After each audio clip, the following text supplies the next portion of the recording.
curriculum integration. So we will be dealing with the topics like how can we start our robotics program in our school? What do we need?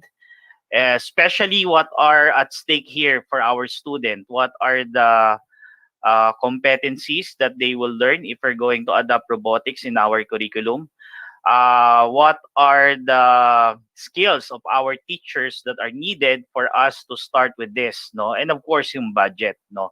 If there's one hindrance that a school would have before they would think of integrating robotics, that would be the cost of the robotics kit, no? Medyo mahal naman talaga. So basically we're going to discuss about what are the available kits that I can use if I want to adopt robotics in our school. Okay? So, I'm hoping that we can end at exactly 2:30, no? Kasi I don't want to waste your time. I want to stick doon sa 1 to 2:30 PM na time slot natin. Okay? So, medyo mabilis lang naman yung discussion natin, yung mga ipapaliwanag ko. Some of these are self-explanatory. We are all teachers and students as well. Kaya nyo naman intindihan na mabilisan yung ibang mga topics na i-discuss ko, no? Kasi kailangan matapos ko to within the limited time that we have. Okay, so let's start. So first is we're going to discuss, no, what are the major concerns a school or an administrators are facing if they want to integrate robotics in their curriculum. No, even teachers, no, ano ba yung mga usually misconception natin about robotics, no? Pag syempre yun yung mahirap eh. What we don't know really is something that we are afraid of. No? So, kung wala talaga tayong idea, syempre, parang nakakatakot i-implement yata itong robotics. So, I will try my best to identify, no, the most common concerns or hindrances why a school does not adopt robotics in their curriculum. So number one is, eto na yung sinabi ko kanina, no? Robotics kit are very expensive, no? It can go as high as 50,000 per kit, okay? That was long time before, okay? But now, there are so many kits available on the market that are very affordable. I cannot say that it's cheap. Kasi pag sinabi natin cheap, parang it sacrifice the quality. It's affordable. It means that you can have the same quality at a lower price. Second is, you will have the same quality, not only the quality, but the competencies that you need to develop to your student with a very minimal price. Okay? Hindi na sobrang expensive ng mga robotics kit ngayon. We just need to find providers that can give us the right kit with the right price. Okay? Pero, yun nga, as high as 50,000, merong mga kit na nabibili. Now, it frustrates me not because I am one of the robotics provider, curriculum provider, and kit provider, but as a teacher, it's quite very frustrating knowing that there are schools that will purchase, let's say, 3 kits per school. They will purchase 3 kits. And that 3 kits will be shared by 40 or 30 students. Lagay na lang natin sa 30. If you have 3 kits that will be shared by 30 students, it means that per group, you're going to divide it by 10 members per kit. Okay? Now, there are different tasks that the students need to do during your robotics activity. Okay? Sabihin na natin na 2 of them will assemble, 2 of them will program, 2 of them will take the documentation. Now, may matitirang 4. Ano yung gagawin ng 4 na yon? So, sometimes, sadly, as a teacher, not as a provider, as a teacher, it's quite frustrating that there are schools that would do this just for them to tell the community that we have robotics in our curriculum. But if you're going to look at how they implement it, sadly, they fall short because of the number of students per kit. Okay? So, sir, ilan ba talaga ang kailangan namin na kit per student? So later we're going to discuss what is the ideal number of kit per student. And then with the new normal, how are we going to use this kit if this is not school owned? Okay? But what I want to debunk right now is that kit are not expensive anymore. No, sometimes it boils down with the with the teachers or with the coordinators on how they're going to scout providers that can give them a good value for their money at the same time, not sacrificing the number of kit per student. Sir, gaano yung sinasabi mo na hindi expensive? Okay, let's say for one school year, you can have a kit as low as 6,500 that you can already use for the entire year. Not only that, this kit also has this kit also has the curriculum, the lesson plan, the rubrics kompleto na, no? I know some companies who can offer you as low as 6 or 5,000. There are some who can create a kit and a program for you depending on your budget, depending on your time allotment, no, on how many times these students will be meeting in a week. Okay? So if the expenses is hindering you in implementing robotics in your school, medyo tanggalin nyo na muna yan, no? Let's take away the part that we can say na hindi namin kaya because robotics kit is expensive. After this seminar, you can DM me, I can point you to some people, or we can even provide you with the curriculum and kit that you need. Next is, it's more on electronics. Okay? So, just a short introduction about robotics, no? Pag sinabi nating robotics, ang unang pumapasok sa isip ng tao would be Optimus Prime, no? Yung mga moving arms, yung mga bionic arms, di ba? Humanoid, no? Electronics, if I may say, might be 30% out of 100. 30% of robotics is made of electronics. Then the rest is programming. So, medyo, especially if you're going to offer this with junior high school and senior high school, there are not much electronics involved on the curriculum. Okay? Maybe the only electronic part is that you need to compute you need to be aware of the voltage, the polarity, the amperes, the load, computing your resistor, etc. Very basic lang yung kailangan natin for electronics in implementing robotics. Okay? So, sa teacher naman, syempre, as a teacher, you need to have that competencies na or confidence, no? Competencies and confidence to teach the subject. So yung iba, they're afraid because there are more electronics on robotics. I think it's only 30% that you need to deal with electronics, then the rest will be programming. Okay? Electronics can work even without robotics. Ano ba yung electronics? When you switch your light on and off, okay, it's electronics. It doesn't have the intelligence. But if the system can tell me how many times I turn it on, how many times I turn it off, if the system can tell me the number of hours that the light is turned on, then that is robotics. Okay? So electronics can survive, can be done even without robotics. But robotics cannot be done without electronics. Kailangan talaga natin ng electronics, at least the basic, when we implement robotics. But it's more on the intelligence or the program that you're going to do with your robotics. No, it's not the kit, it's not the electronics. Okay, so it's not more on electronics.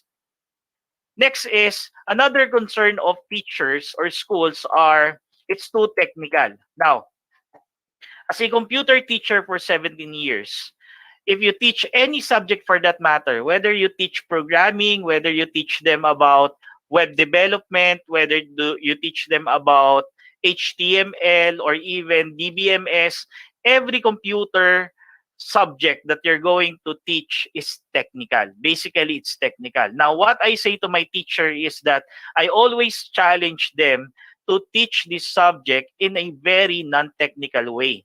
No, common mistake for us as teachers, ano ba hindi nyo maintindihan to? Dali-dali lang naman. For us, it's easy because we've studied it for 4 years.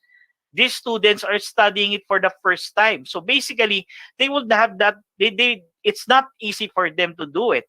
So basically, what we want to do as a teacher is to bridge the gap to teach this technical subject on a very non-technical way, starting with non-technical words. Okay, so yes, If this concerns you that it's too technical, I would not understand it. I am not a BSCS graduate. It's a challenge, no? It's not something that you need to be afraid of. Kasi when you say that it's too technical and it's difficult to teach, it means that you're taking one step backward. Okay? Paatras pag sinabi mong difficult. But when you say that this subject is very challenging, it means that you're moving one step forward. No, positive yung approach mo. So it depends on the perspective. So for me, it's a challenge, it's a concern. Yes, it's a concern, but it's a challenge for us as teachers on how we're going to convey this subject in a very non-technical way. Okay? Another concern is that it's dangerous, no? If we're going to look at a curriculum, one thing that we need to consider is that we need to see the competencies if it deals with something that they need to develop, especially when it comes with manipulating high voltage. Ano yung mga high voltage? Yung mga 220. Let's say there is an activity that you saw on the module that will develop the skill of the student on how to turn on and off a light.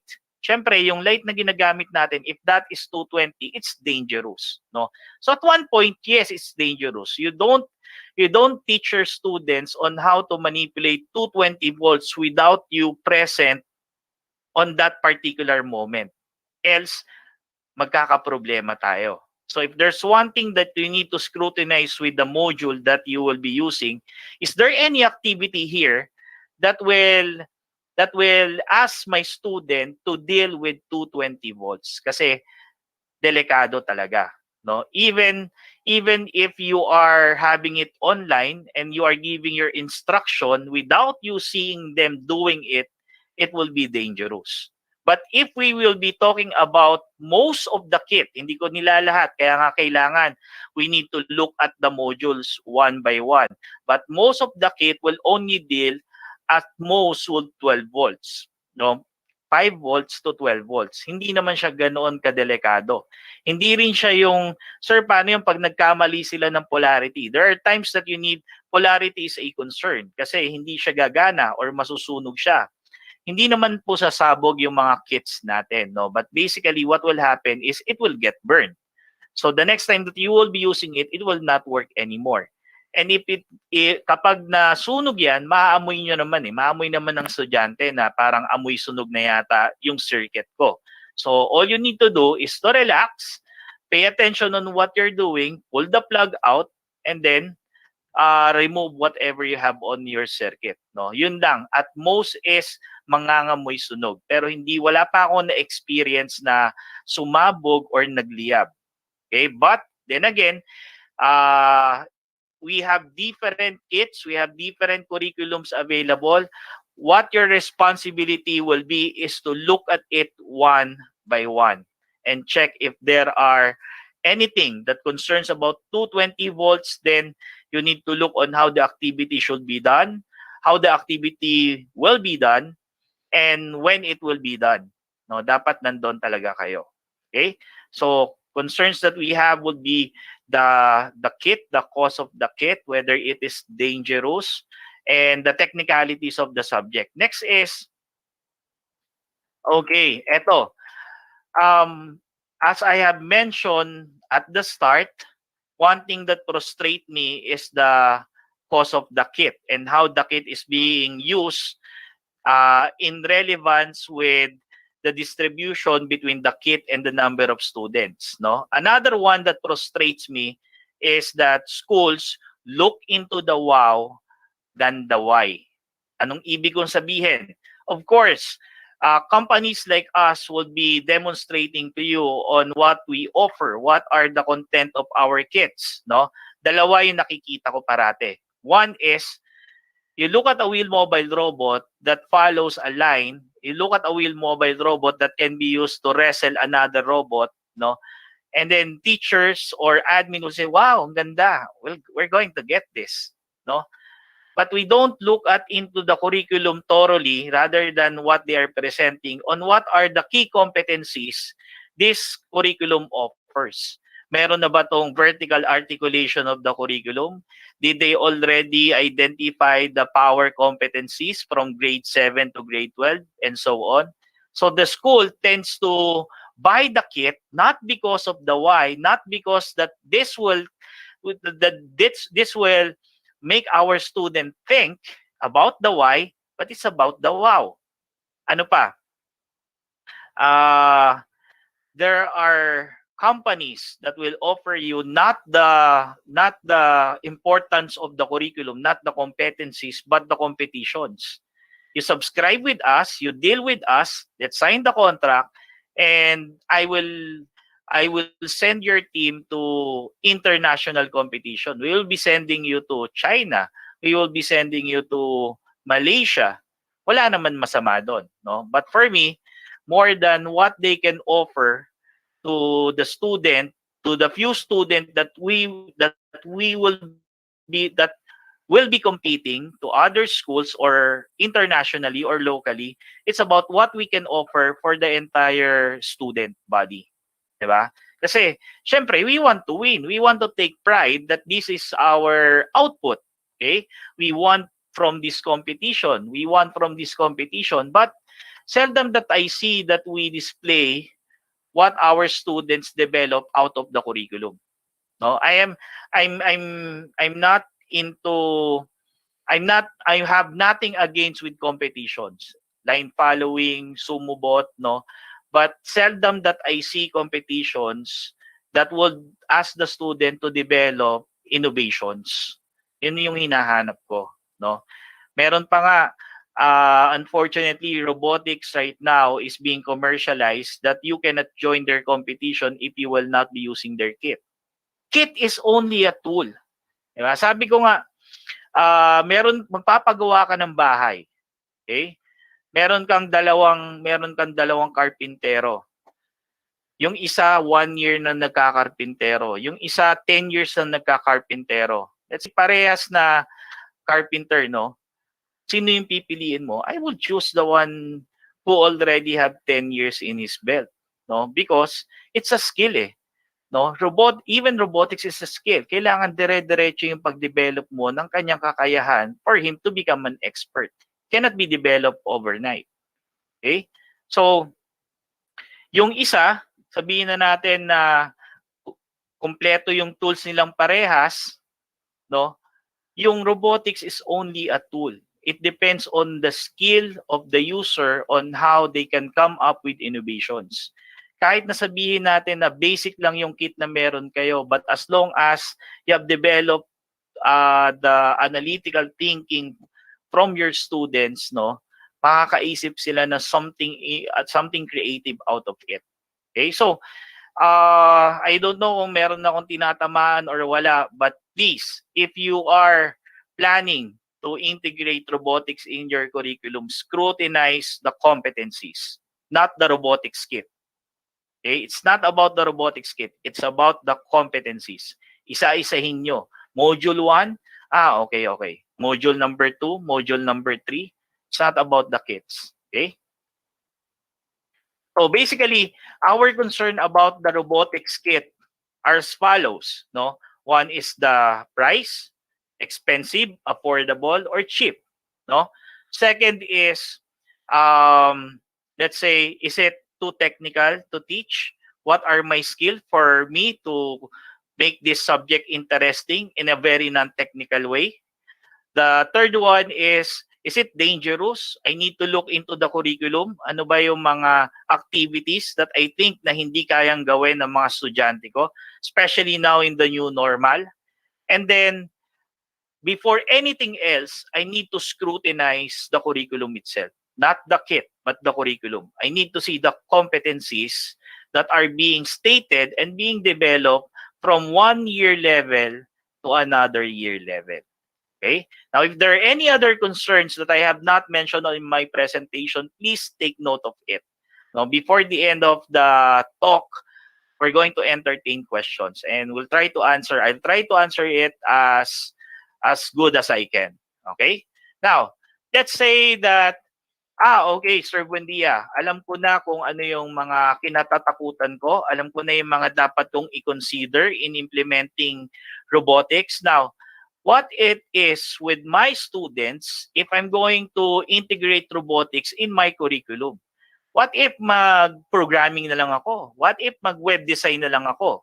What if mag-DBMS na lang ako? Ano yung meron sa robotics? Okay, so I'm going to discuss now what are the future-ready skills that robotics is developing to our students. No, in some cases, some call it soft skills, but for me, I don't believe with soft skills.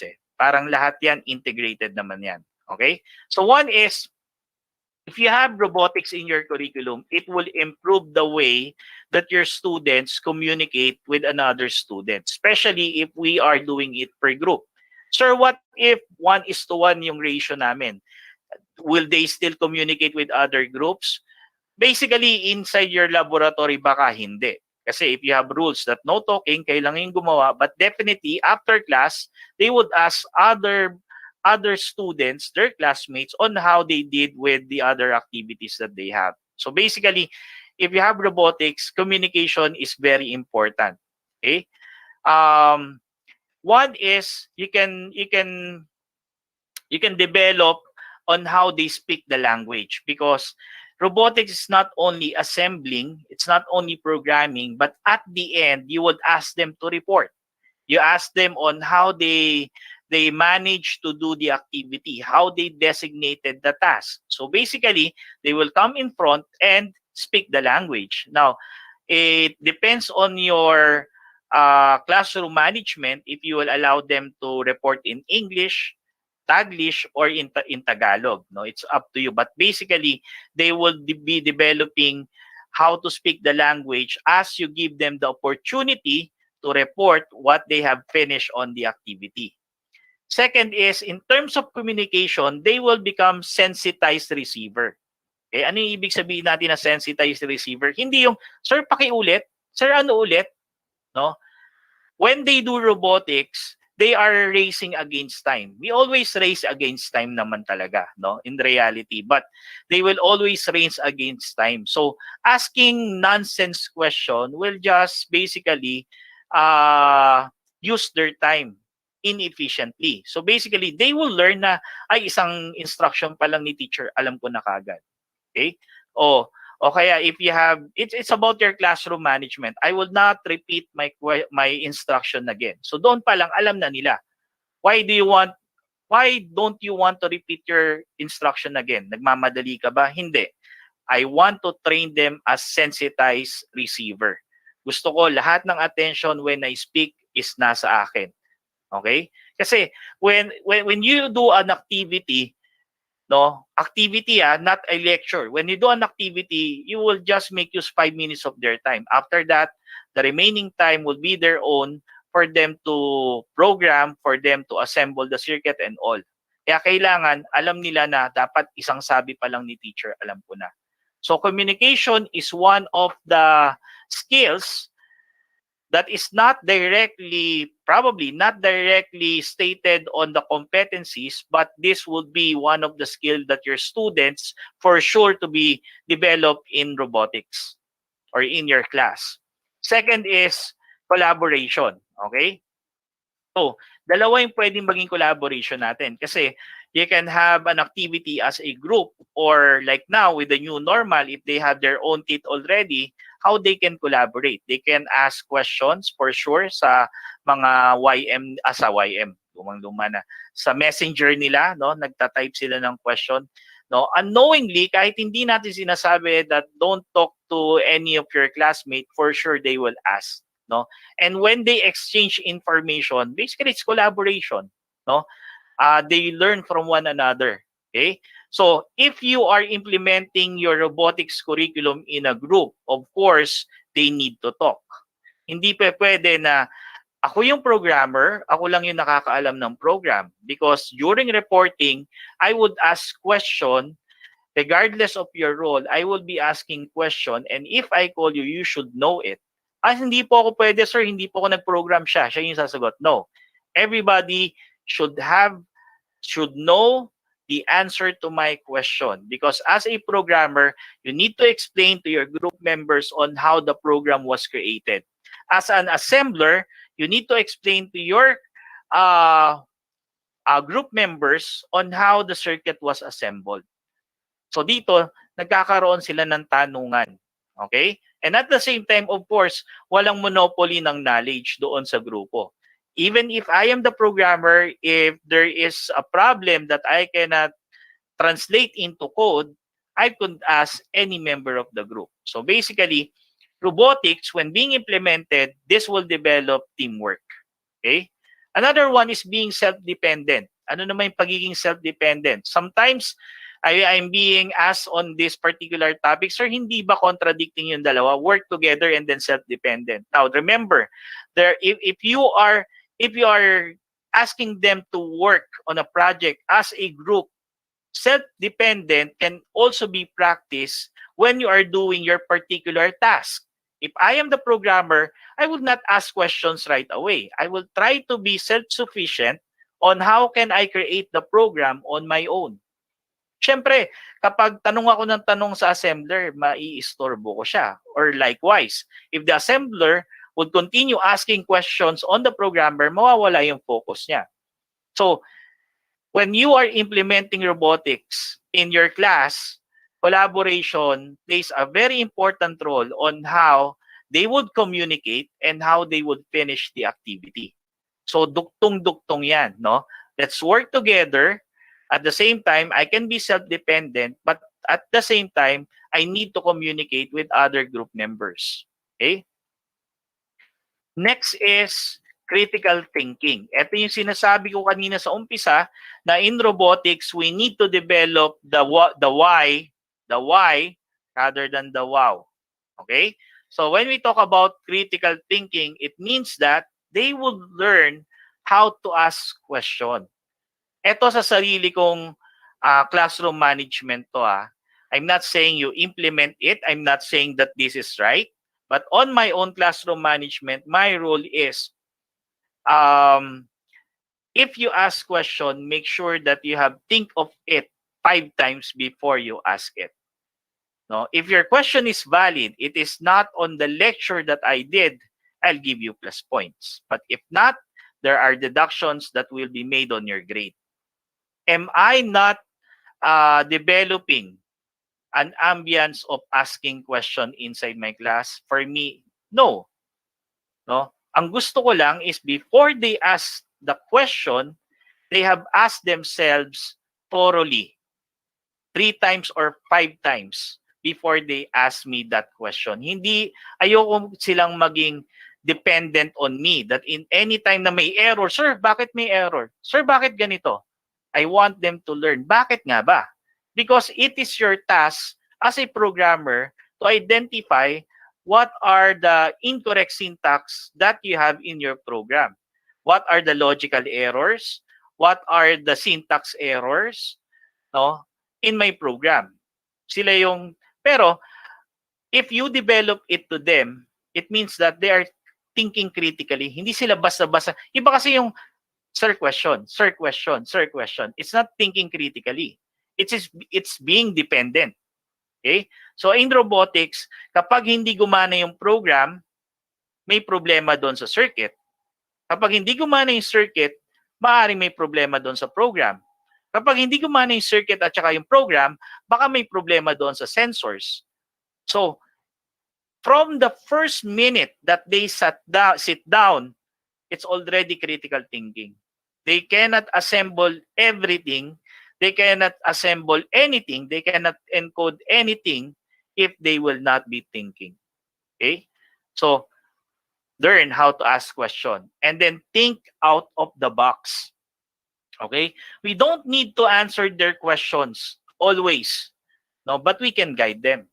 No, especially let's guide them on how they can think out of the box. Diba? Sabi nga, ang pinaka mahirap daw na subject is mathematics, no? Kasi sabi, sir, bakit ganun yung math teacher namin? Nagbigay siya ng example, 1 plus 1. Pagdating ng exam, it's 1 plus 1 plus 1 plus 1. It's the same concept. But what you need is you need to think out of the box. So if you are implementing or if you're thinking on implementing robotics in your curriculum, if you are already implementing it and the student is not thinking out of the box, you need to reassess the program that you have. Kailangan, ito yung konsepto, lumabas tayo ng konsepto. Paano mo may apply yung konsepto sa iba't ibang bagay sa paligid mo? No, yung iba, sabi nila, this is what we call design thinking. Okay? Ano pa? They would learn how to evaluate data. Okay? Hindi pa pwede yung, sir, tama namang lahat. No? Most common na katwiran, no, that you will hear from your student is, sir, tama naman lahat. No? The fact that it shows an error, it means it's wrong. The fact that it is not working, it means it's wrong. Now, evaluate your data. Look at your input. Is it giving you the correct input? Sir, bakit hindi gumagalaw? Are you giving the correct output? So they would learn on how to evaluate the data rather than what they are just seeing on their screen. Iba nakadepende eh. Ito sir, tama naman lahat. Or nakadepende doon sa circuit. Sir, tama naman yung circuit eh. You need to evaluate the data because everything that we do, especially in robotics, it concerns data. Data that we get from the input and data that we provide for our output. Okay? So next, being creative. Okay? Robotics will develop the skills of these students of being creative. Okay? Creative means they will try new invention. Ito yung sinasabi ko. Let's try to ask them to create projects that will be beneficial not only with the school but with the community. Nung dumating yung pandemic, no? How many have thought of developing an automatic spray for alcohol? O konti lang, parang after 2 months or 3 months, doon pa lang ako may unang nakitang gumawa nun. No? Because probably, most probably, this is not the main function or this is not the main focus of the curriculum that we are implementing right now. Okay? Sir, paano kung existing na? Okay lang ba kapag existing na? Ito yung minsan at madalas din naman na argumento kapag kailangan mong mag-approve ng thesis title or research project, no? Existing na eh. Pwede naman existing na. Ang tanong, ano yung meron dito sa pinopropose mo na wala doon sa existing? Still, it is something new. Okay? Masyado tayong bombarded with minsan bigat din sa balikat eh, no? At one point, I asked the school, which one do you want me to focus on? Do you want me to focus on developing the curriculum from grade 7 to grade 12? Or do you want to focus my attention in developing certain number of students to win inter-school competition? Either which I can do, but I cannot do both. So, yun yung sinasabi ko na saan ba tayo magpo-focus? Do we want to focus on the entire population that we have or on a certain population lang na sila lang yung matututo? Okay? And then kung either which, ano yung gusto natin matutunan nila? Gusto lang ba natin matutunan nila kung paano tumakbo yung robot following a line? No? Gusto lang ba natin matutunan nila kung paano hindi lumabas sa linya yung mga robots na to? We need to teach them on how to innovate, how to create something new that will be useful in the school if not in the community. Like for example, how much do you pay for your RFID? RFID in school when you tap it. And then the system will save the time that you came in and you came out. And then it will text the parents. How much did you pay for that? But in robotics, you can create a program that will teach the students gradually on how to come up with such system. Okay? So creativity and new invention. Flexible thinker. Ano ibig sabihin natin ng flexible thinker? Nakaisip ka ng bago. Ito yung gusto mong gawin. And then one of your group mates will tell you, we can still improve this. No, can we change this and that? If you are not a creative thinker, it means that you are narrow-minded. You will just tell them, no, this is what we're going to do. I already decided on this. No, but in robotics, if you are a team player, you need to be a flexible thinker. You need to accept that there are ideas that might be better than yours. Okay? So if you do that, you're not only a flexible thinker, but you are being creative as well. Next is to adapt to changes. Okay?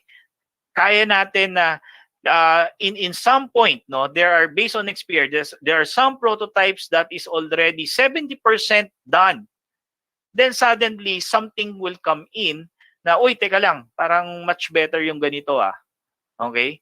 You can easily say na, oh sige, let's adapt to that. Let's change this for the betterment of the prototype. Okay?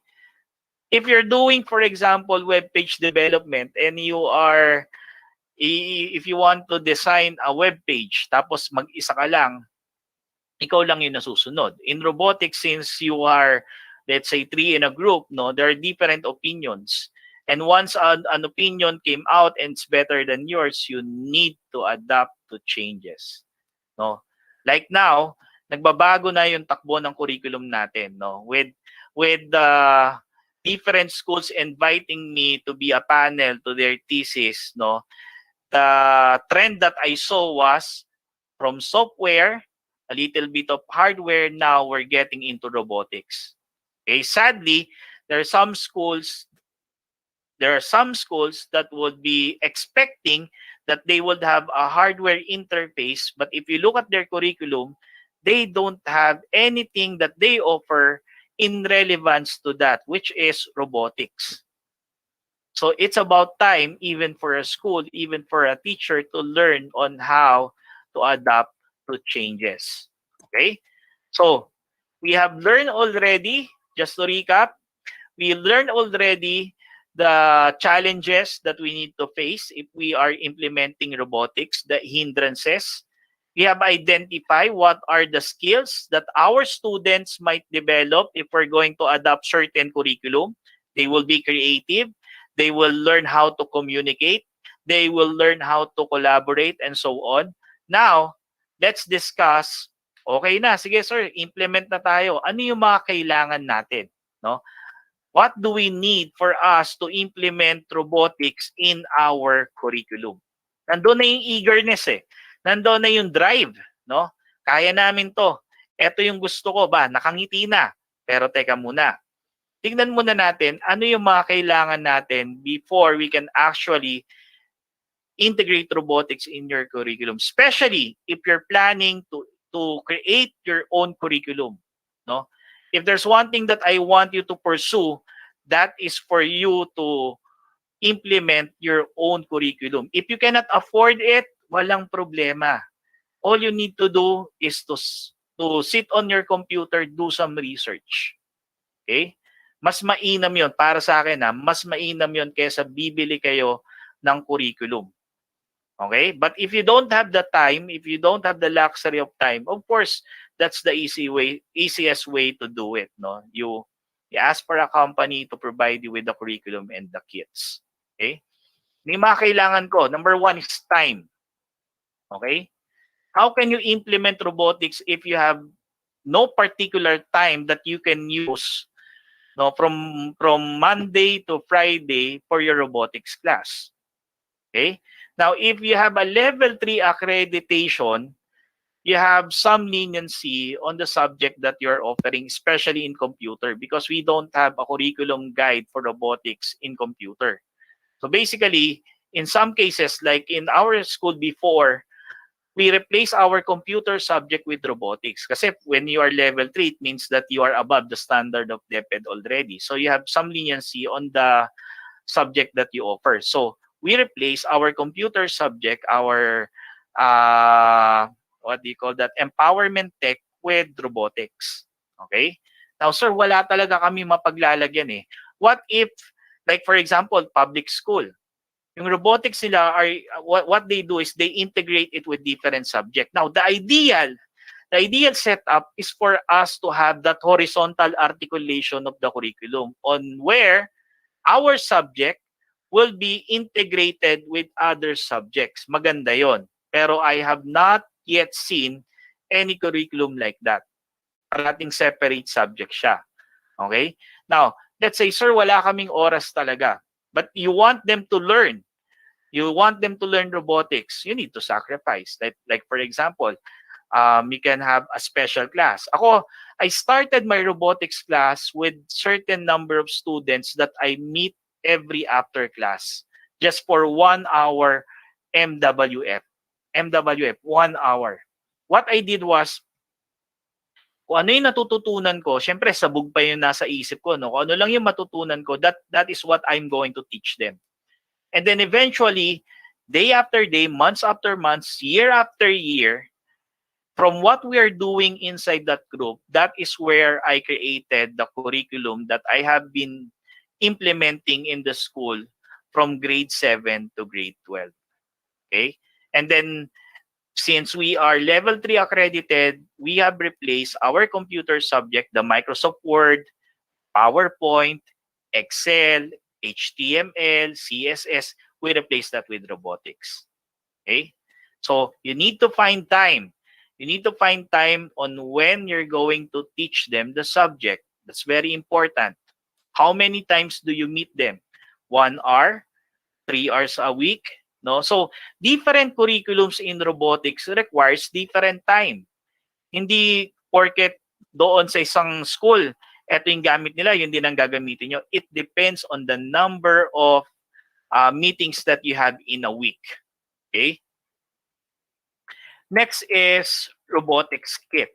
Okay? So, meron na akong oras. Sir, gagawin ko to ng once a week for 2 hours. Now, think of the robotics kit that you're going to adopt. Okay? Are you going to use Lego? Are you going to use the MakerBot? Are you going to use Arduino? Okay? All of these kits that are available on the market, they are all good kits. Okay?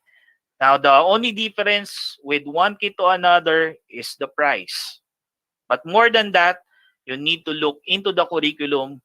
The most important part would be the competencies.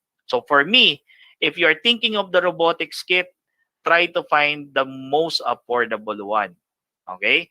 Now, with no bias, I am seeing right now the trend that most school are adopting Arduino.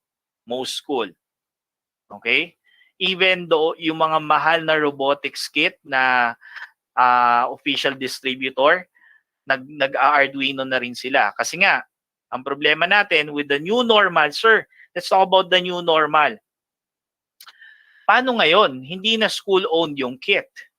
If I will be buying, let's say, yung sinasabi mo na ideal na for students per kit, bumili ako ng 10 for 40 student per class, okay na ako doon. Biglang nag-pandemic. Paano yung mga nandoon sa bahay? Okay? Now, 2 punto. Una, most of them are now resorting into converting their curriculum with the most affordable kit in the market, which is basically Arduino. Okay? Yun yung una. Pangalawa, from school-owned na groupings, we have no choice right now but to give them 1:1, 1 kit per 1 student. Now, 2 lang naman ang magiging problema natin dyan. No? Number 1 is, kapag student-owned yung kit, okay? Kung student-owned yung kit, advantage is, hindi pala problema, advantage is, they can still work on that activity, even after class. Even if they have free time, they can still work on your activity. Ang isa sa problema natin is of course yung cost ng kit. Imagine if you will be using the most expensive one, 40,000. Would you ask your student to buy a 40,000 kit na gagamitin niya for 1 school year? Diba? So doon tayo sa pinaka-affordable para mabigyan natin ng 1:1 kit yung mga estudyante natin. Kasi ang problema natin sa school-owned before, if you have a school-owned kit, no, that is being shared by different students and different sections. If you have 2 hours in doing your activity, 15 minutes of that is for preparation. 15 minutes for that is for disassembling. And then another class will come in. Ganon na naman, 15 minutes assemble, 15 minutes disassemble. Doon tayo, yun ang problema ng school-owned kit, no? Tumatagal yung mga activities na binibigay natin sa kanila. Hindi katulad ng sarili nila yung kit, they can work on their own pace and own time. Okay? Sir, wala kaming pambili ng kit talaga. May narinig kami yung tinatawag natin mga simulators. Okay? Now, so about simulators. Ang alam ko lang na simulator as of the moment, sa akin yung Tinkercad. Meron yung isa narinig ko is Proteus. No? Now, regardless, whatever simulators you are using, for me, nothing can replace experience. Experience na ikaw yung nagkakabit, experience na ikaw yung nagbubuo, experience na nahahawakan mo mismo yung kit. No? But if, just in case that, I really want to adopt robotics in our school, pero talagang hindi namin kaya yung kit, no matter how affordable that is, I would still ask you to pursue it using these simulators. Of course, there are issues about the license, about using it online, etc. But this is the next best thing that you can adopt if you cannot afford a kit. Okay? So robotics kit, tignan natin yung competencies pa rin, pero ang main issue about the kit will be the cost. Okay? Next is technological infrastructure. Okay? What do we mean by this? Let's say by next year, bumalik tayo sa face-to-face. And your school would like to integrate robotics, but the only kit that you can afford are the shared one. Ibig sabihin, school-owned. Okay? So you need to check in your school, do you have a laboratory for robotics? Or will you be using your computer lab as your robotics lab? Pwede po ba yun, sir? Of course, we want a particular room for robotics alone. But if you don't have that, you can make use of your computer laboratories as long as you will have some enough space at least to assemble and disassemble your circuit. Okay? Now, if you are implementing, let's say, a curriculum for IoT, do you have internet connection? How fast is your internet? If you're accessing your module online, no, etc. So, ito yung tinatawag natin na technological infrastructure. Okay? How ready is your school to adopt robotics in terms of your own hardware, the computer needs? Okay? Next is staff training. No? First and foremost, it's about your staff training. No? Law of the lead. Narinig ko sa isang co-teacher ko. Law of the lead. Ito yung bote. Takpan mo. Hindi na siya mag-grow kasi hanggang doon na lang eh. Kung ang teacher natin, no, makukontento na lang kung ano yung training na binigay sa kanila ni provider, and they would not research, they will be very dependent on your provider. No? So, before you implement, umpisa natin, before you implement the program that you have, you need to train your teachers. Sir, ilang days ba kailangan mag-train yung teacher ko? Training is a continuous work. Yung 1-day training na binibigay natin or 2 days training na binibigay natin kay teacher before the actual implementation, it's only an introduction.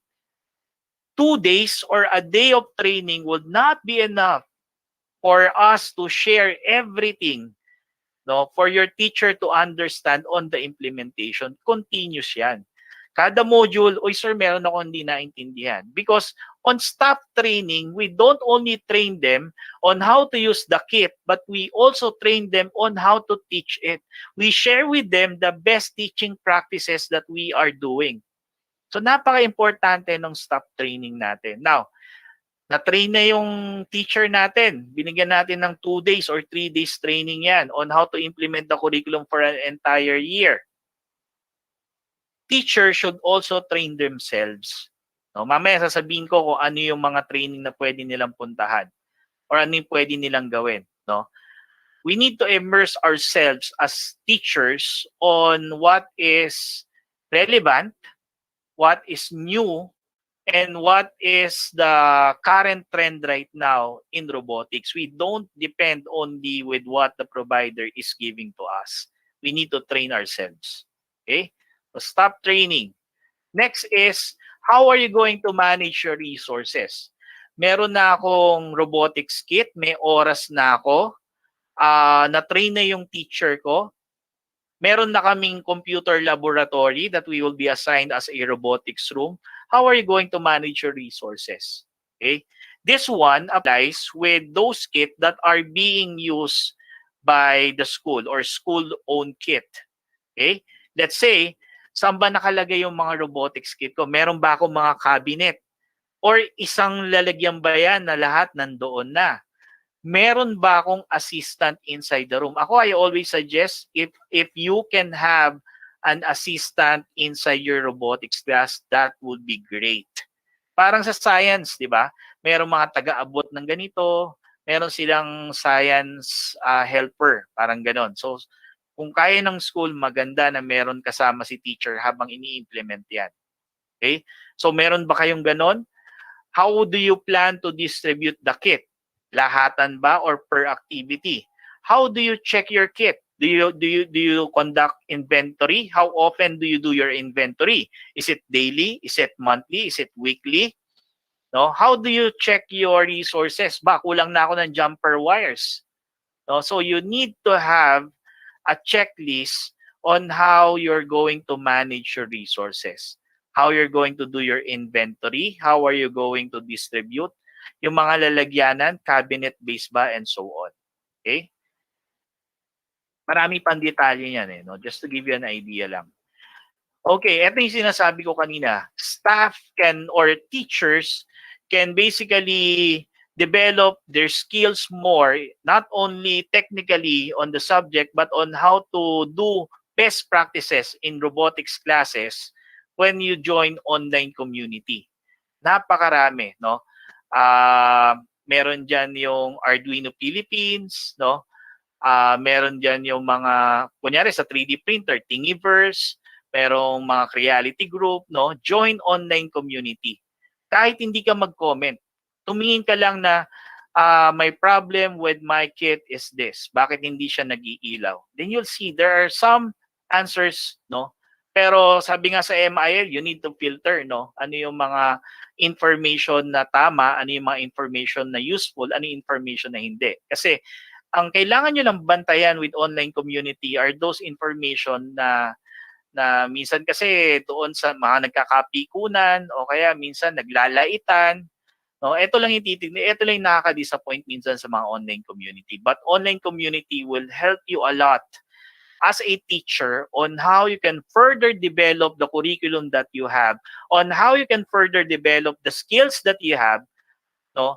But also with your students, no? If they have any questions that you cannot answer, imagine if you're handling 5 sections, 40 per sections, di ba?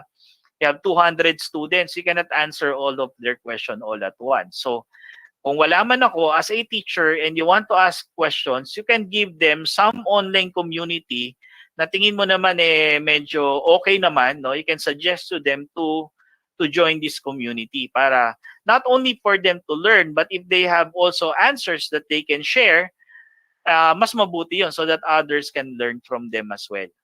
Okay?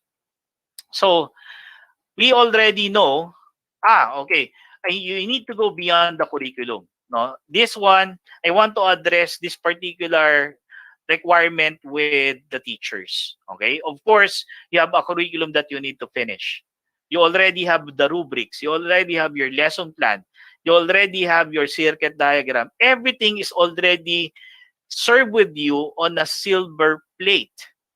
Ano naman yung ngayon yung gagawin mo?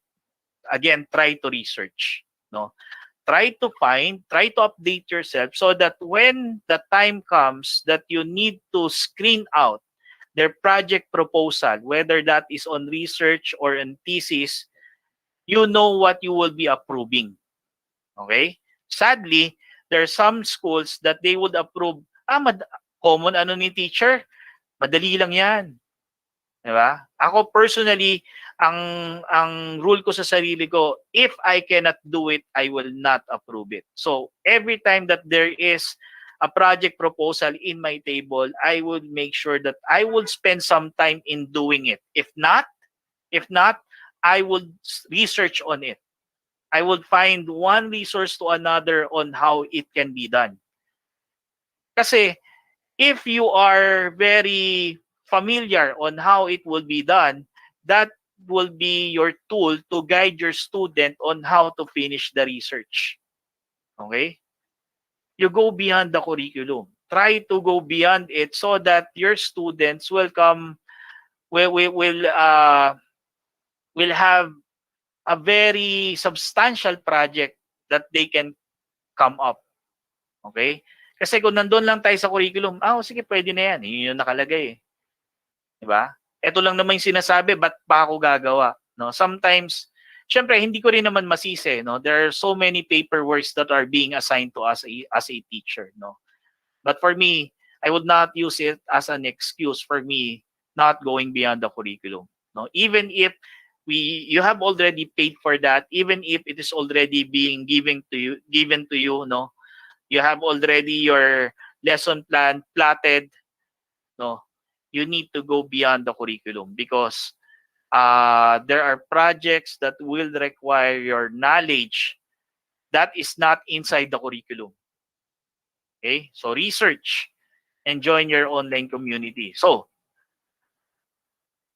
we are now trying to identify a path. I am trying to take you on that journey that from the start, these are the issues that you are afraid of. These are the issues or concerns that you have. We have eliminated that so far.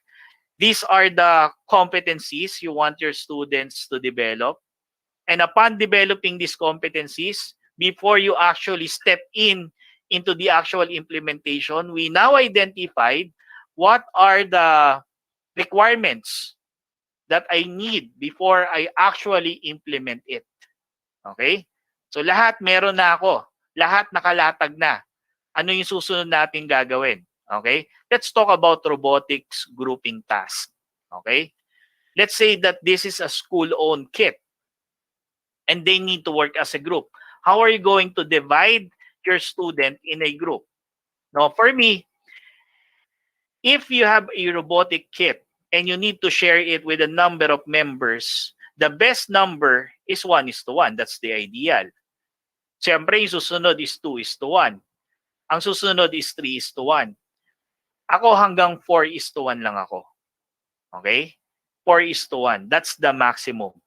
If you exceed the number of members per group, no matter how good your curriculum is, no matter how advanced your kit is, your program will fail. Let's say you have 10 groups that will share one kit, it will fail because there are certain members that will become pre-rider. Andun lang sila. Diba? Gusto natin silang matuto. Hindi matuto na mag-games lang or kaya okay lang sir, ako naman taga-gastos ng merienda eh. Okay lang sir, ako naman taga-timpla ng kape. No? Ganun sa mga thesis, di ba? No, the maximum for me is 3:1 because one member will be the programmer. He will be responsible of thinking on how the program or how to transfer the intelligence to the prototype. How the prototype will act accordingly and logically. Si programmer yon. Another member of the group would be the assembler. The main concern of this member of the group is to get what they need on the robotics kit for them to assemble the activity or the prototype. He is also responsible in making sure that all sensors, all devices that will be connected on the circuit are properly connected. Else, pag nasunog yan, it will be the responsibility of the group to pay the school for that. Okay? So isang nagpo-program, isang nag-assemble. Yung third member of the group, at most na kasi sa akin yung tatlo, siya yung tinatawag ko na checker. Anong ginagawa ni checker? No? You just need to look on what the programmer is doing. Kung kailangan niya ng tulong. If there are errors as he is typing, at least you can already eliminate syntax error. And then when the assembler is connecting everything on the circuit, as a checker, you need to, parang mali yung na-connect mo, parang dapat sa ground yon. No? At least meron nagmamando or nag-check doon sa ginagawa. So, 3 members per group. If you're going to exceed it, rethink on how you're going to do your classroom management. Sir, kala ko ba at most 4? O sige, doon na tayo sa 4. Anong ginagawa ng pang-4 na group, na member ng grupo? I would assign the 4th member of the group as the one who is responsible in the documentation. But it will be an additional task for you as a teacher. What are the documents that you will be needing in that particular activity? Do I need to write down on how it was done from the start until the end? Will I need to take down any narrative report on how we made the project, how we collaborated, how we exchange ideas? It's up to us now as teacher on how we're going to require this member of the group for documentation. Okay? However, whether you have 4 members, 3 members, one important thing that you need to remember is that in every activity, there should be a change of responsibility. Kung activity number 1, checker ako, activity number 2, dapat programmer ako. Activity number 2, programmer ako, dapat activity number 3, assembler naman ako. The responsibility should rotate every activity that you're going to do. Sabi ko nga, the communication part is that as a checker, as a programmer, I would explain. No, this is how it's done. No, these are the codes that we have used. As an assembler, I will tell the group on how I connected the different sensors. No, but then again, as I said, there's nothing in replacement with experience. Kahit narinig ko yan as programmer, I want you to experience how a programmer is doing, how a checker is doing, how an assembler is doing on his task. Okay? So, dapat umiikot yan. Ngayon, with the new normal, with one of our client school, they have no choice really but to adopt a 1:1 kit per student. Okay? So, mawawala na to kasi lahat ng task na yan, isa na lang yung gagawa. Okay? 1:1. Okay. So, basically, our concern about implementing robotics, no, I hope at least yung introduction, no, yung bang iniisip mo, how could I integrate robotics in the curriculum? I hope with that presentation, I have already identified some of the important factors that you need to consider. Okay? You need to consider, of course, yung budget, no, the competencies, the robotics kit, your technological infrastructure, your groupings, and so on. Now, as an additional information, no, this is what we offer in our curriculum. So tingnan nyo lang para just a point of comparison, no. What if there is another company who is offering the school for a robotics kit, no? Ano yung pagkakaiba niya with this kit, no? With us, this is our robotics kit for digital, no. This is our curriculum for robotics. We have 4 different modules that we have. Okay, one is digital, the other one is analog. We have wireless communication and Internet of Things. Okay, sir, in what grade level can we start robotics? You can start it as early as kinder, no. Mga shapes lang muna. Drawing lang muna ng shapes. You can start it from grade 1. No? Identifying shapes pa rin. Grade 2, building blocks. Okay?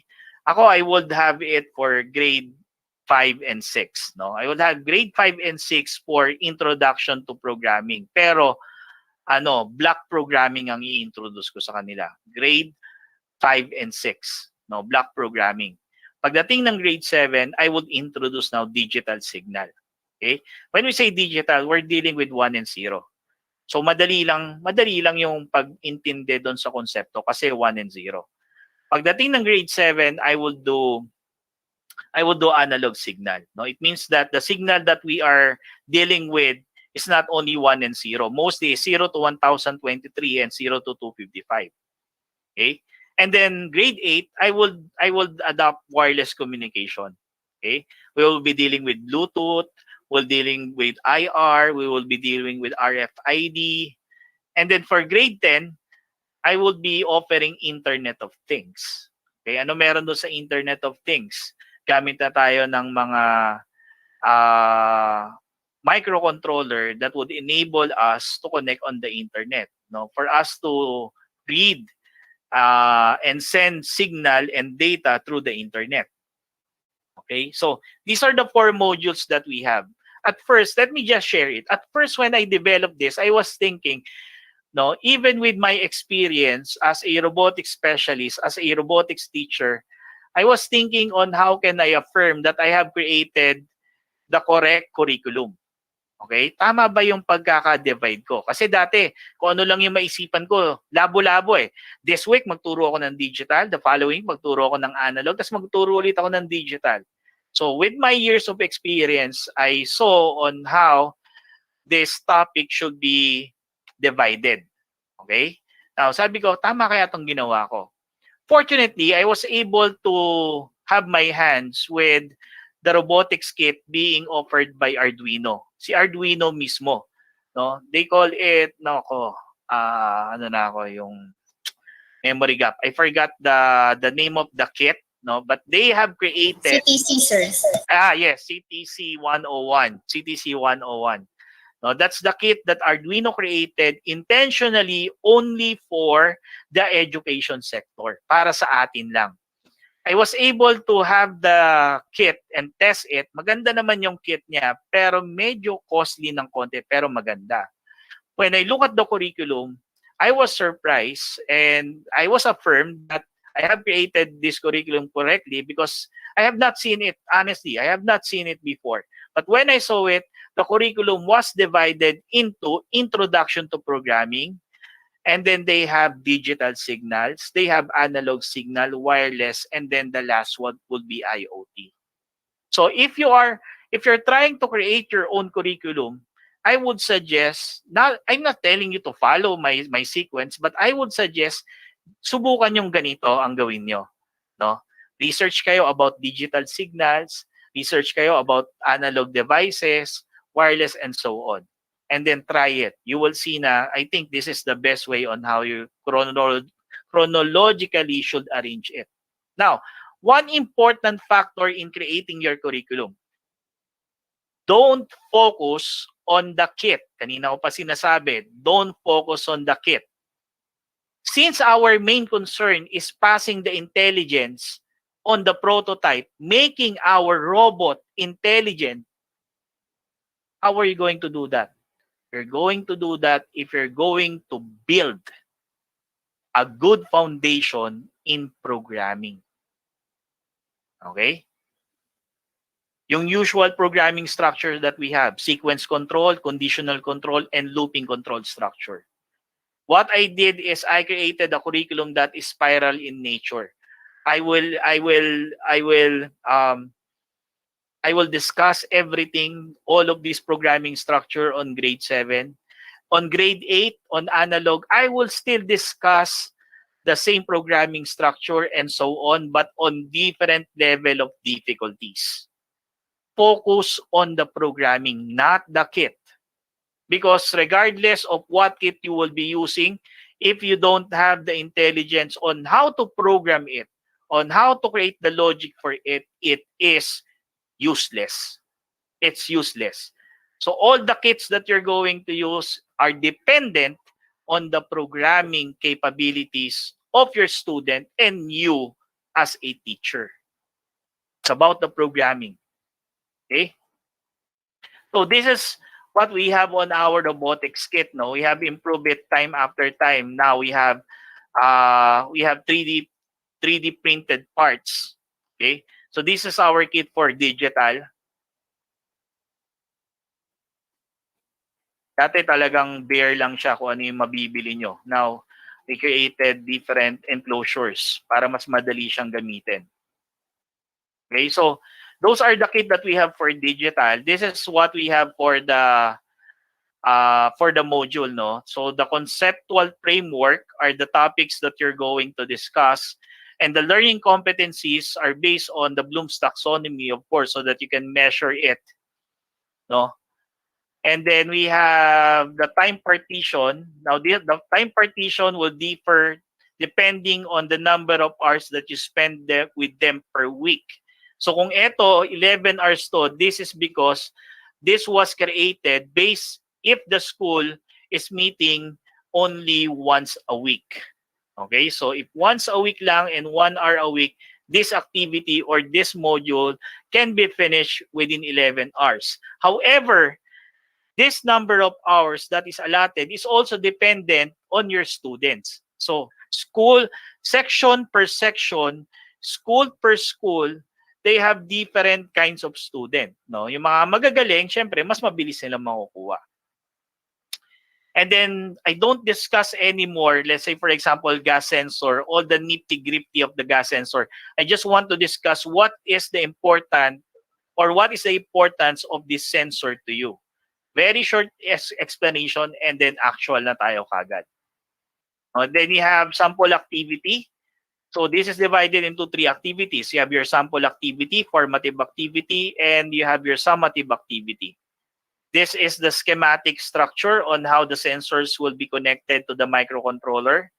Now for the circuit diagram, this is how the circuit should work. When you will be performing the sample activity, you have the sample sketch or sample code. And then you have the formative activity. Hindi to graded. Hindi graded yan. Okay? So this is a guided activity that based on your sample activity, let's try to make it a little more difficult. And then you explain it to them on how they will finish it. And then last one would be the summative activity. Okay? Now let me just share. Sige, tapusin ko na muna to. Next is we have the rubrics pala, no? Lastly, we have the rubrics, okay? So these are the number of points that will be allotted for a perfect score. And then, kailan sila magkakaroon ng 0. So, one important factor in doing your summative activity or your rubric rather is that it should be measurable. Hindi pwede sum, hindi pwedeng all. Kailangan makikita mo kagad kung ilan yung ibibigay mong points sa kanila. Iba yung kunyari, LCD display, 20%. RGB, light emitting diode, 10%. It's not a rubric. It's only a criteria.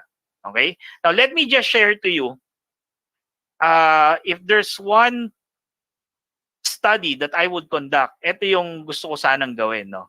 The no deadline policy. No? Ano yung no deadline policy? I've been implementing this for years. It means that if you submit to me all of the activity on that quarter before I compute your grades, you still get 100. Again, activity number 1, week 1. Let's say lang, no? Week 2, activity number 2. Week 3, activity number 3. Week 4, activity number 4. Before the week 4 ends, and I need to compute for the grades, you can still submit to me your activity number 1, which was done on week 1. You still get 100. You can still submit your activity number 2, which was done on week 2, you still get 100. Okay? You submit it on week 1, you get 100. Now, what's the difference? We all acknowledge that learners are different from one another. May kanya-kanya sila na pacing. Hindi lahat matatalino. Okay? But what we're after is for them to learn the competencies. That's all.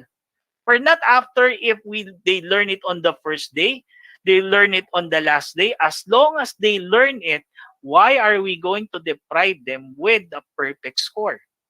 Eh, sir, hindi na ako magsasubmit on time. I will give additional points that can be carried over on the next quarter if they submit on time. I'm just saying that try nyong pag-aralan. Kasi sometimes students are being pressured with so many activities, with so many deadlines na kailangan matapos nila sa oras. Diba? Even as teachers, we have different levels of how we understand things. Hindi tayo pare-parehas na isang ganun pa lang, gets ko na kaagad. Nasagutan ko na kaagad. Minsan, it takes a couple of hours before it sinks in. Ganon din siguro sa activity. So, I'm not saying you implement it. No, it's not yet a study. It's not yet proven that it's effective, but it's something that you might want to consider. No, at least. Okay.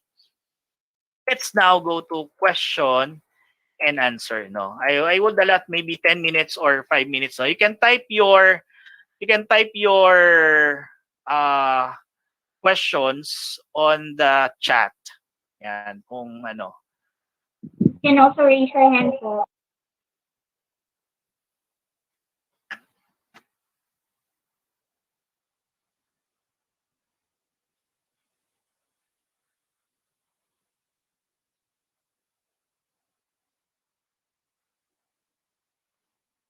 Sige, antay-antay tayo. Yeah, safety in workdays. Always think safety first. Yes, of course. Sana naman, di magalit ang...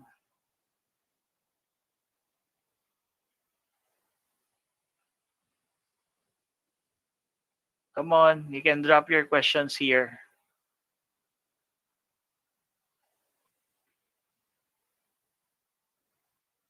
Hindi ko magets yung isa. Sana di galit parents nyo, taga Science High. Saturday now. Come on, guys. Questions? Clarifications? Violent reactions? Naku, wag muna kayong mag-left ng meeting kasi your certificate is password protected and I would only give the password at the end of the seminar. So wag muna kayong mag-leave, please. Hindi nyo mabubuksan yung inyong certificate. Okay? So, iba nag-iisip pa siguro or what, no? We will just, I will just wait for an email or a DM if you have questions regarding the implementation in your school. Okay? Para we can move forward.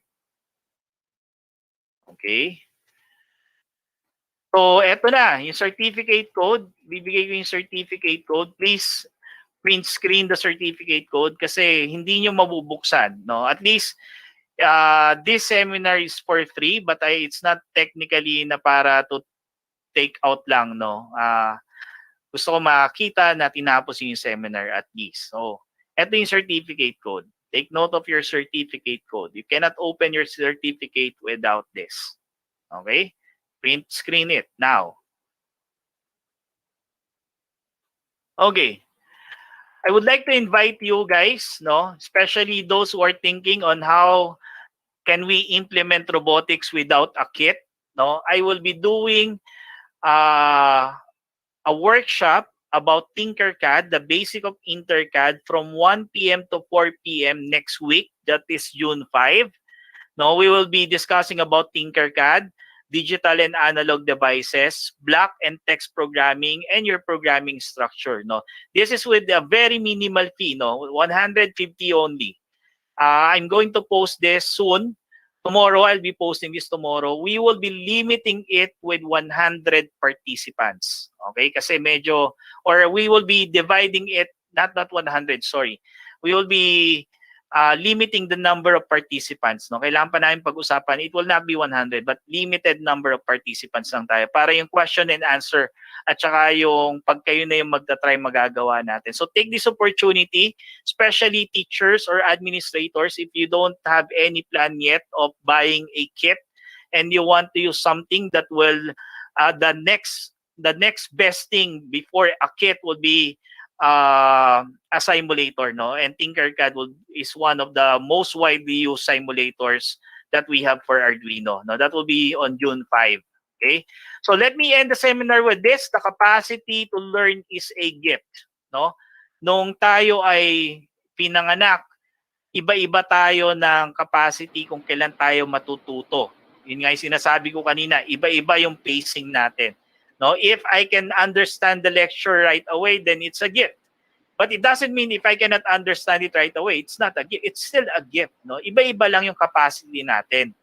The ability to learn is a skill. You're already learning, but if you want to learn more, you need to do it again and again and again for you to develop it. No, and then of course the willingness to learn is a choice. No? Like right now that you are here attending our webinar, it is your choice to learn.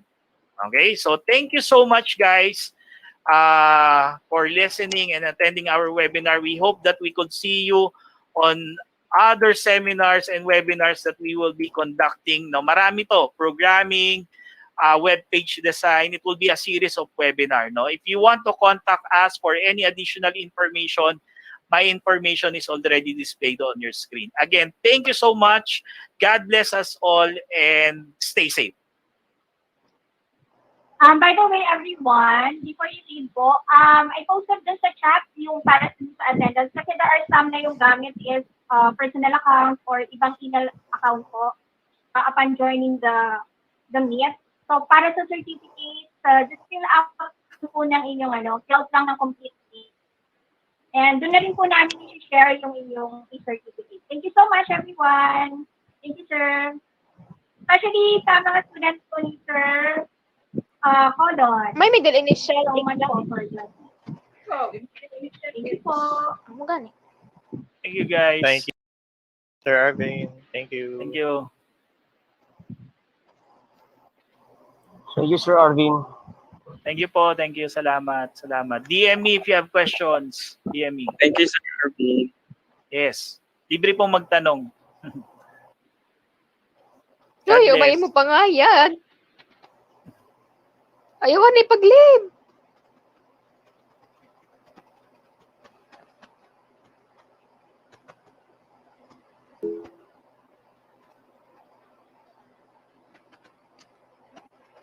Thanks po.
Thank you so much. Pwede po kayo mag-fill out din sa form ha, para po sa certificate. Para din sa complete ninyo. Pa-inform na lang din po yung iba. Thank you so much. You can leave now.